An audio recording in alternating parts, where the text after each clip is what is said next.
Kembali lagi di Apa Kabar Indonesia Pagi. Sebelum melanjutkan perbincangan, kita akan ajak pemirsa untuk mengetahui bagaimana sih suara masyarakat terkait rencana korban judi online ini mendapat bantuan sosial. Sudah ada rekan Prita Zeka yang akan mewawancarai warga di sana. Silakan, Zeka.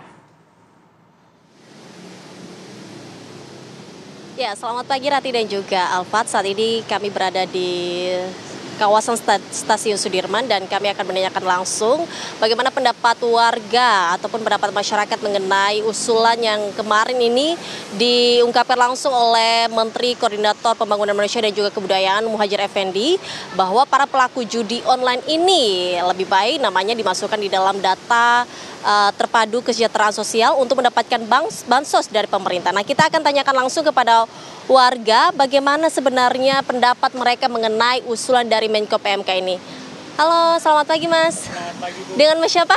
Mas Bagus Prasetyo. Mas Bagus, maaf agak waktunya. Mas Bagus, saya boleh tanya-tanya mengenai bansos Mas? Boleh. Mas Bagus ini sempat dengar nggak kalau Menko PMK Muhadjir Effendi memberikan usulan lebih baik para pelaku judi online ini diberikan bansos begitu? Sudah dengar? Pernah dengar saya, Bu.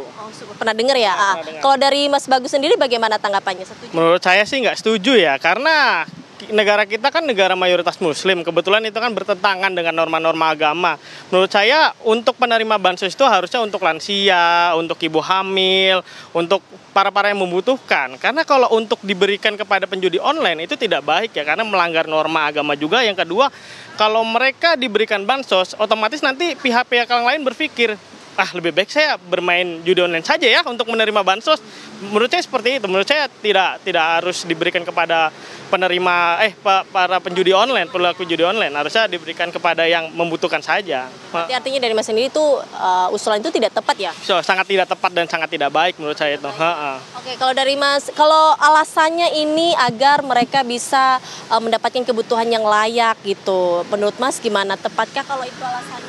Menurut saya tidak layak ya, dan tidak bisa untuk dijadikan alasan. Menurut saya kalau memang dia adalah penjudi online dan tidak ada pekerjaan lebih baik, dia itu diberikan lapangan pekerjaan, dimasukkan ke BLK, dimasukkan ke tempat-tempat pelatihan khusus oleh Kementerian Perindustrian atau Kementerian Ketenagakerjaan. Menurut saya itu yang lebih baik daripada diberikan bansos. Oke. Nah, dari Mas Bagus sendiri, apa sih sebenarnya kebijakan yang tepat yang harusnya untuk para pelaku judi online ini kalau memang mereka tidak layak untuk diberikan bansos? Menurut saya seperti tadi, diberikan bantuan seperti bantuan keterampilan, atau mereka diberikan dimasukkan kepada BLK tadi lah, Balai Latihan Kerja. Jadi mereka tuh punya keahlian, punya pekerjaan dan punya keterampilan. Jadi mereka tidak harus berpikir kalau judi online itu adalah hal yang menyenangkan. Jadi biar dia ada kreativitas lah, ada pekerjaan lah, seperti itu menurut saya sih, Mbak. Terima kasih banyak Mas Bagus. Siap, sama-sama, Mbak. Nah, kita akan tanyakan kepada warga satu lagi pemirsa. Kalau tadi dari Mas Bagus mengatakan bahwa itu tidak tepat untuk bansos diberikan kepada pejudi online. Kita tanyakan langsung di sini. Halo, selamat pagi Mas. Mas boleh ke sini Mas? Oh iya boleh. Oke. Mas dengan Mas siapa? Aji Fahrur Aji Kak. Mas Aji sudah dengar belum ini ada usulan dari Menko PMK para pelaku judi online ini lebih baik diberikan bansos, nama-namanya dimasukin di dalam data terpadu kesejahteraan sosial. Menurut Mas sendiri sudah dengar belum? Sudah sih Kak, kemarin kan sempat juga tuh rame tuh kan diperbincangkan. Cuman ya menurut saya sih nggak bagus sih ya. Karena namanya judi online itu kan ya memang dari kitanya sendiri gitu kan. Nggak usah lah dikasih bansos gitu. Mendingan buat yang lebih membutuhkan aja gitu loh. Karena kalau misalnya penjudi online dikasih bansos, takutnya duit dari bansos itu dipakai lagi untuk main judi online lagi. Nah, kalau alasannya ini pemerintah ingin membantu karena mereka juga kekurangan duit, mending dikasihlah bansos itu buat mereka biar memenuhi kebutuhan mereka sementara, gimana? Ya tetap sih mending nggak usah. Mending nggak usah. Karena ya mendingan ya bantu yang lain deh. Karena kan masyarakat di Indonesia pun masih ada yang kurang mampu gitu, masih banyak yang membutuhkan. Harusnya pemerintah, apa sih sikap pemerintah dalam hal ini, bagaimana kalau menurut Mas? Kalau bisa diblokir aja sih Kak situs-situs yang begitu. Karena ya emang itu utamanya sih harusnya sih diblokir gitu. Baik, terima kasih banyak Mas. Iya. Ya pemirsa, tadi beberapa warga mengatakan bahwa menurut mereka kebijakan tersebut tidak tepat, lebih baik bansos diberikan kepada warga yang lebih membutuhkan. Demikian kembali ke Anda, Rati, Alfat. Ya, mayoritas menolak adanya wacana tersebut, tapi kemudian ini wacananya sudah kadung dilontarkan oleh Menko PMK, tentu ini harus dibahas lagi dengan pihak DPR, karena ini berkaitan dengan masalah anggaran. Apakah nanti ada rencana untuk pembahasan ini atau gimana, Bang Habib? Ya kalau anggaran kan umum, ya tentu kita tidak spesifik.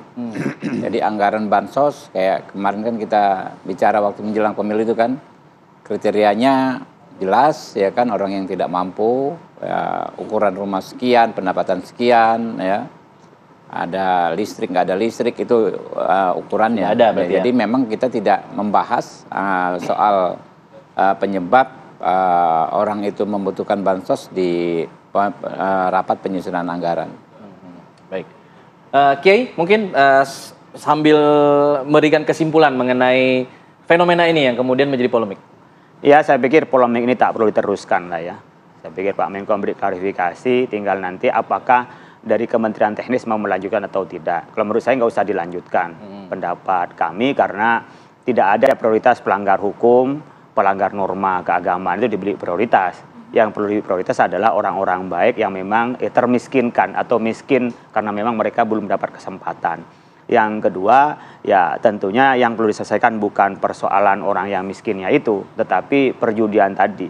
Bagaimana kita bisa meningkatkan kekuatan cyber kita sehingga bisa memblokir, karena 500 triliun tahun 2023 dan 100 triliun di kuartal pertama ini lebih banyak dalam berita itu adalah ke luar negeri. Dan artinya banyak kerugian kita, rugi secara moral, rugi secara normal, ya rugi juga secara ekonomi. Karena tersetor keluar. Oleh karena itu, ya tidak perlu judi itu menjadi legalitas tadi, menjadi sumber pendanaan, karena kita jadi menjadi kurang berkah bagi kami, kurang berkah, dan menjadi masalah di internal umat beragama, dan sebagai bangsa kita ingin lebih nyaman, lebih enak, karena judi itu dalam keluarga aja sudah bikin permusuhan. Kalau negara ini umpamanya dibesarkan dengan judi, ya pasti ada masalah. Kami sudah setuju dengan kebijakan Presiden yang sekarang sudah memblokir 2,1 juta itu. Saya minta untuk ditingkatkan kekuatan IT kita, dan juga perlu diselidiki kok cepat tumbuhnya ini, kira-kira oknumnya ada apa enggak, yang bersama dengannya, sehingga memang benar-benar dari hulu. Jadi persoalan kemiskinan dalam keluarganya atau disebut dengan tadi umpamanya korbannya atau orangnya itu kalau tidak ada kesempatan, saya pikir sudah bisa menutup itu. Baik. Terakhir Pak Trubus, mungkin singkat saja. Iya, kalau dari saya yang penting adalah keluarga korban. Keluarga korban ini memang harus mendapat perhatian dari pemerintah.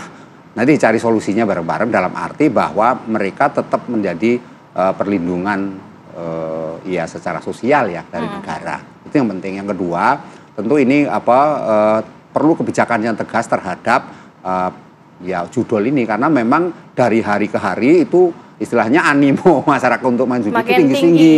Nah, karena itu selain Pak Kiai mengatakan aplikasinya harus tutup, tapi masalahnya kan kalau pemerintahnya kewenangan ada di platformnya, mengenai kontennya bukan kewenangan pemerintah itu. Nah, sehingga konten-kontennya ada di siapa? Nah, itulah perlulah edukasi kepada masyarakat. Nah, ini edukasi masyarakat yang penting sekali supaya tidak ngisi hal-hal yang bersifatnya iming-iming itu tadi, iming cuan banyak dengan tanpa kerja keras kan gitu. Jadi memang masyarakat kita ini kecenderungan punya budaya instan, Mbak. Itu yang menjadi harus ditanggulangi sejak awal dari kebijakan itu. Baik, terima kasih Pak Trubus, terima kasih Kiai, terima kasih Pak Habibur Rahman. Mungkin selain wacana ini butuh ada lagi usulan dari saya agar kemudian Bang Rhoma Irama bikin lagu lagi soal judi supaya makin tersadarkan. Judi gitu ya.